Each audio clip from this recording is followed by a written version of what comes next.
Heaven by Ellen G. White. Chapter 14. The End of Evil. Jesus and the Holy City descend to earth. At the end of 1,000 years, Jesus, the King of Glory, descends from the Holy City, clothed with brightness like the lightning upon the Mount of Olives, the same mount from whence he ascended after his resurrection. As his feet touch the mountain, it parts asunder and becomes a very great plain and is prepared for the reception of the holy city, in which is the paradise of God, the Garden of Eden, which was taken up after man's transgression. Now it descends with the city, more beautiful and gloriously adorned than when removed from the earth. The city of God comes down and settles upon the mighty plain prepared for it. Spiritual Gifts, Volume 3, pages 83 and 84. Jesus descended upon a great and mighty mountain, which, as soon as his feet touched it, parted asunder and became a mighty plain. Then we looked upon and saw the great and beautiful city, with 12 foundations, 12 gates, 3 on each side, and an angel at each gate. We cried out, "The city, the great city, it is coming down from God out of heaven."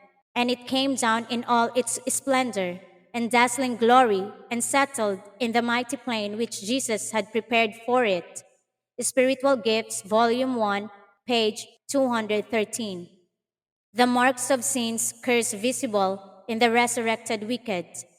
Then Jesus in terrible, fearfully majesty called forth the wicked dead, and as they came up with the same feeble, sickly bodies that went into the grave, what a spectacle, what a scene! At the first resurrection, all came forth in immortal bloom, but at the second, the marks of the curse are visible on all. Spiritual Gifts, Volume 1, page 214. The final struggle.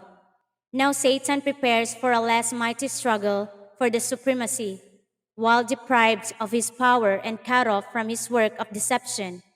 The prince of evil was miserable and dejected, but as the wicked dead are raised and he sees the vast multitude upon his side, his hopes revive, and he determines not to yield the great controversy. He will marshal all the armies of the lost under his banner and through them endeavor to execute his plans. The wicked are Satan's captives. In rejecting Christ, they have accepted the rule of the rebel leader. They are ready to receive his suggestions and to do his bidding. Yet, true to his early cunning, he does not acknowledge himself to be Satan. He claims to be the prince who is the rightful owner of the world and whose inheritance has been unlawfully wrested from him. He represents himself to his deluded subjects as a redeemer, assuring them that his power has brought them forth from their graves and that he is about to rescue them. Satan, the mightiest of warriors, leads the band, and his angels unite their forces for this final struggle. Kings and warriors are in his train, and the multitudes follow in vast companies, each under its appointed leader. With military precision, the serried ranks advance over the earth's broken and uneven surface to the city of God. By command of Jesus, the gates of the New Jerusalem are closed, and the armies of Satan surrounds the city and make ready for the onset. The Great Controversy, page 664. The final coronation of Christ takes place before the entire universe. Now Christ again appears to the view of his enemies. Far above the city, upon a foundation of burnished gold, is a throne high and lifted up. Upon this throne sits the Son of God, and around him are the subjects of his kingdom. The power and majesty of Christ no language can describe, no pain portray. The glory of the eternal Father is enshrouding his Son. The brightness of his presence fills the city of God and flows out beyond the gates, flooding the whole earth with its radiance. Nearest the throne are those who were once zealous in the cause of Satan, but who, plucked as brands from the burning, have followed their Savior with deep, intense devotion. Next are those who perfected Christian characters in the midst of falsehood and infidelity. those who honored the law of God when the Christian world declared it void, and the millions of all ages who were martyred for their faith, and beyond is the great multitude which no man could number of all nations and kindreds and people and tongues, before the throne and before the Lamb, clothed with the white robes and palms in their hands. Their warfare is ended, their victory won. They have run the race and reached the prize. The palm branch in their hands is a symbol of their triumph. The white robe, an emblem of the spotless righteousness of Christ, which now is theirs. The redeemed raise a song of praise that echoes and re-echoes through the vaults of heaven. Salvation to our God, which sitteth upon the throne, and unto the Lamb. The angel and seraph unite their voices in adoration as the redeemed have beheld the power and malignity of Satan. They have seen as never before that no power but that of Christ could have made them conquerors. In all that shining throng, there are none to ascribe salvation to themselves, as if they had prevailed by their own power and goodness. Nothing is said of what they have done and suffered, but the burden of every song, the keynote of every anthem, is salvation to our God and unto Lamb. In the presence of assembled inhabitants of earth and heaven takes place the final coronation of the Son of God. The Spirit of Prophecy, Volume 4, pages 479 and 480. The wicked at God's judgment bar. And now, invested with supreme majesty and power, the King of Kings pronounces sentence upon the rebels against his government and executes justice upon those who have transgressed his law and oppressed his people. Says the prophet of God, I saw a great white throne and him that sat on it, from whose face the earth and the heaven fled away, and there was found no place for them. And I saw the dead, small and great, stand before God, and the books were opened, and another book was opened, which is the book of life. And the dead were judged out of those things which were written in the books, according to their works. Revelation chapter 20, verses 11 and 12. As soon as the books of record are opened, and the eye of Jesus looks upon the wicked, they are conscious of every sin which they have ever committed. They see just where their feet diverge from the path of purity and holiness, just how far pride and rebellion have carried them in the violation of the law of God. The seductive temptations which they encourage and indulgence in sin, the blessings perverted, the messengers of God despise, the warnings rejected, the waves of mercy beaten back by the stubborn, unrepentant heart, all appear as if written in letters of fire. The whole wicked world stand arraigned at the bar of God on the charge of high treason against the government of heaven. They have none to plead their cause. They are without excuse, and the sentence of eternal death is pronounced against them.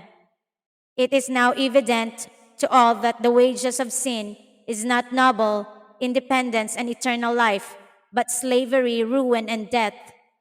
The wicked see what they have forfeited by their life of rebellion. The far more exceeding and eternal weight of glory was despised when offered them, but how desirable it now appears. All this, Christ the lost soul, I might have had, but I chose to put these things far from me. Oh, strange infatuation! I have exchanged peace, happiness, and honor for wretchedness, infamy, and despair. All see that their exclusion from heaven is just. By their lives they have declared, we will not have this man, Jesus, to reign over us. The Great Controversy, pages 666 to 668. Satan realizes he has excluded himself from heaven. Satan sees that his voluntary rebellion has unfitted him for heaven. He has trained his powers to war against God. The purity, peace, and harmony of heaven would be to him supreme torture. His accusations against the mercy and justice of God are now silenced. The reproach which he has endeavored to cast upon Jehovah rests wholly upon himself. And now Satan bows down and confesses the justice of his sentence. The Great Controversy, page 670. The wicked acknowledge God's justice. As if entranced, the wicked have looked upon the coronation of the Son of God. They see in his hands the tables of the divine law, the statutes which they have despised and transgressed. They witness the outburst of wonder, rapture, and adoration from the saved, and as the wave of melody sweeps over the multitudes without the city, all with one voice exclaim, "Marvelous are thy works, Lord God Almighty! Just and true are thy ways, thou King of saints." And falling prostrate, they worship the Prince of Life. The Spirit of Prophecy, Volume 4, page 484. God is vindicated before the universe. Every question of truth and error in the long-standing controversy has now been made plain. The results of rebellion, the fruits of setting aside the divine statutes, have been laid open to the view of all created intelligences. The working out of Satan's rule in contrast with the government of God has been presented to the whole universe. Satan's own works have condemned him. God's wisdom, his justice, and his goodness stand fully vindicated. It is seen that all his dealings in the great controversy have been conducted with respect to the eternal good of his people and the good of all the worlds that he has created. All thy works shall praise thee, O Lord, and thy saints shall bless thee. Psalm chapter 145, verse 10. The history of sin will stand to all eternity as a witness that with the existence of God's law is bound up the happiness of all the beings he has created. With all the facts of the great controversy in view, the whole universe, both loyal and rebellious, with one accord declare, "Just and true are thy ways, thou King of saints." The Great Controversy, pages 670 and 671. The wicked turn against Satan. Notwithstanding, Satan has been constrained to acknowledge God's justice and to bow to the supremacy of Christ. His character remains unchanged. The spirit of rebellion, like a mighty torrent, again burst forth. Filled with frenzy, he determines not to yield the great controversy. The time has come for a last desperate struggle against the King of heaven. He rushes into the midst of his subjects and endeavors to inspire them with his own fury and arouse them to instant battle. But of all the countless millions whom he has allured into rebellion, there are none now to acknowledge his supremacy. His power is at an end. The wicked are filled with the same hatred of God that inspires Satan, but they see that their case is hopeless, that they cannot prevail against Jehovah. Their rage is kindled against Satan and those who have been his agents in deception. With the fury of demons, they turn upon them, and there follows a scene of universal strife. The Spirit of Prophecy, Volume 4, page 487. Satan's work of ruin forever ended. The wicked receive the recompense in the earth. Proverbs chapter 11, verse 31. They shall be stubble, and the day that cometh shall burn them up, saith the Lord of hosts. Malachi chapter 4, verse 1. Some are destroyed as in a moment, while others suffer many days. All are punished according to their deeds, the sins of the righteous having been transferred to Satan.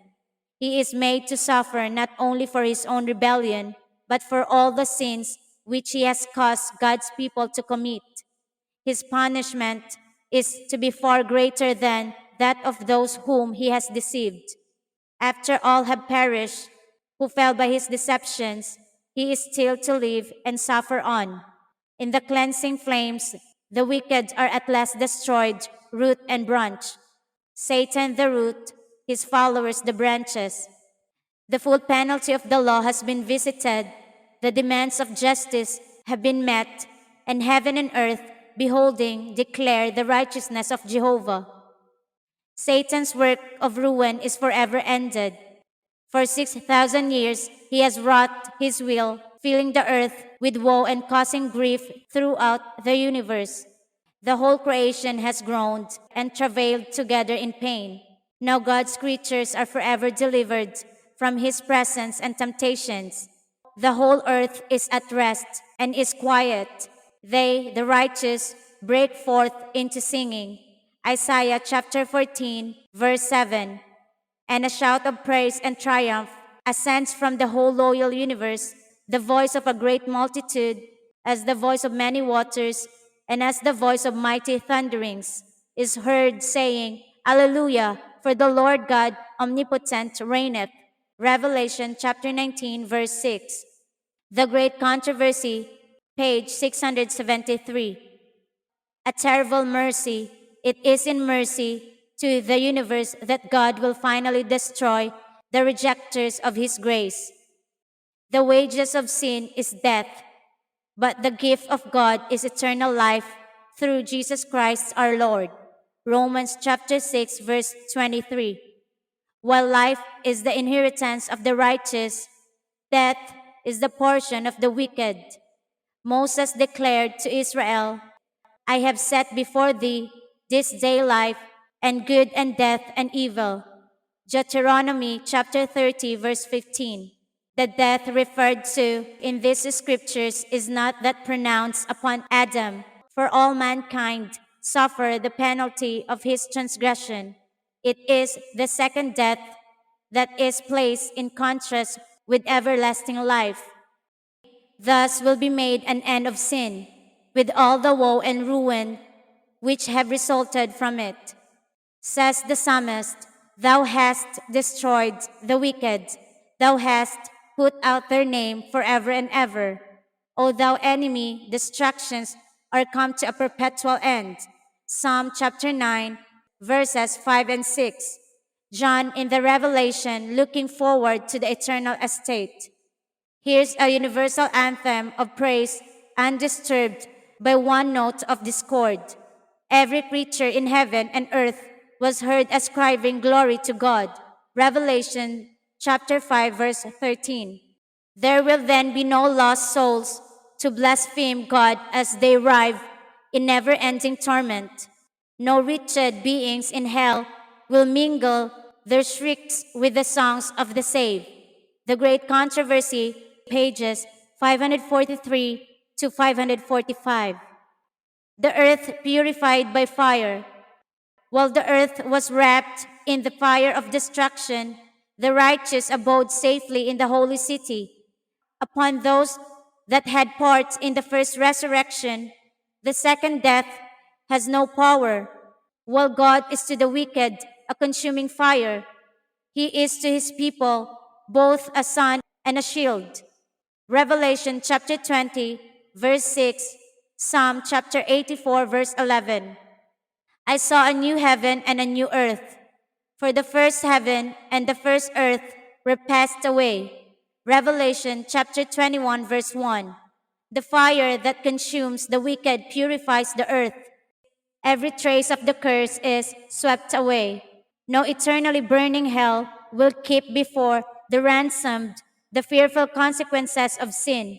The Great Controversy, pages 673 and 674. Only one trace of sin remains. One reminder alone remains. Our Redeemer will ever bear the marks of his crucifixion. Upon his wounded head, upon his side, his hands and feet are the only traces of the cruel work that sin has wrought. Says the prophet, beholding Christ in his glory, he had bright beams coming out of his side, and there was the hiding of his power. Habakkuk chapter 3, verse 4. Margin. That pierced side whence flowed the crimson stream that reconciled man to God. There is the Savior's glory. There, the hiding of his power, mighty to save through the sacrifice of the redemption. He was therefore strong to execute justice upon them that despise God's mercy, and the tokens of his humiliation are his highest honor. Through the eternal ages, the wounds of Calvary will show forth his praise and declare his power. The Great Controversy, page 674.